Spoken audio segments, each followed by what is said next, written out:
यीशु मसीह के मधुर और मीठे नाम में आज दिनांक 28 जुलाई दिन गुरुवार को हम आप सब अपम के श्रोताओं का हार्दिक स्वागत करते हैं। आज के दिन के लिए जो वचन है वो लिया गया है मत्ती रचित सुसमाचार उसका 5 अध्याय उसका 3 पद। वचन इस प्रकार से कहता है, धन्य है वे जो मन के दीन हैं क्योंकि स्वर्ग का राज उन्हीं का है।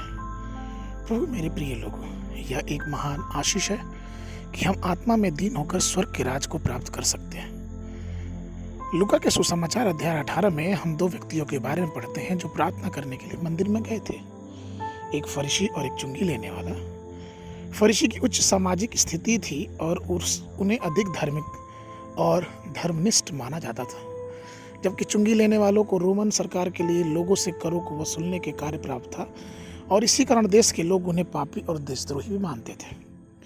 फरीसी ने खड़े होकर प्रार्थना की और अपने धर्म की घोषणा करने लगा कि वह सप्ताह में 2 दिन उपवास और अपने दशवांश को पूरी तरह से देता है। उनकी प्रार्थना आत्मधार्मिकता और गर्व से भरी थी।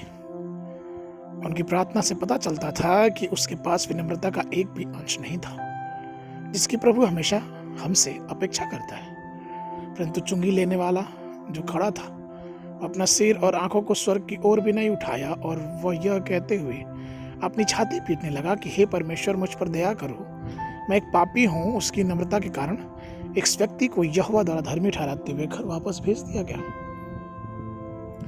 स्वर्ग के राज और अनंत जीवन को आपके सामने रखकर नम्रता के महत्व को दिखाने वाले हमारे प्रभु यीशु मसीह स्वर्गीय राज की खुशियां, जीवन देने वाले फल और जीवन का मुकुट देने का वादा करते हैं। उन्होंने हमसे कहा है याकूब की पत्री उसके 4 के 10 पद में, मेरे बेटे मेरी बेटी, अगर तुम एक दिन आत्मा के साथ एक विनम्र जीवन जीते हो तो स्वर्ग का सारा राज्य तुम्हारा होगा। वचन कहता है, प्रभु के सामने दीन बनो तो वह तुम्हें भी शिरोमणि बनाएगा। नम्रता प्रभु के लिए बहुत जरूरी है और हम और आपके लिए भी ये बहुत जरूरी है। हम सोच सकते हैं कि स्वर्ग के राज में प्रवेश करने के लिए हमारा कौन सा कार्य करना उचित है। हम अच्छा बने, उपवास करें या फिर क्या करें।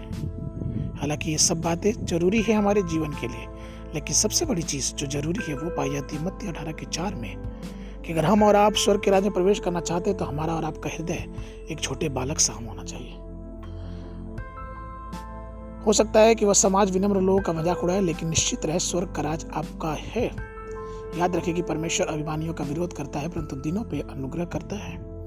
याकूब ने इस बात को अपने वचन में, अपनी पत्री में विनम्रता से कहा है। इसलिए आइए हम स्वर्ग राज के भागी हों और अपना जीवन विनम्रता से प्रभु के सामने बिताएं।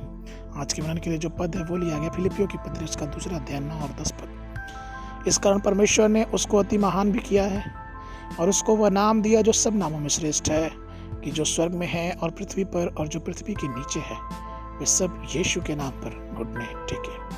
बाइबल अध्ययन के लिए सुबह के समय भजन संहिता की पुस्तक उसका 46, 47, 48 पद, संध्या के समय प्रेरितों के काम उसका 28 अध्याय। प्रभु आप सबको आशीष दे।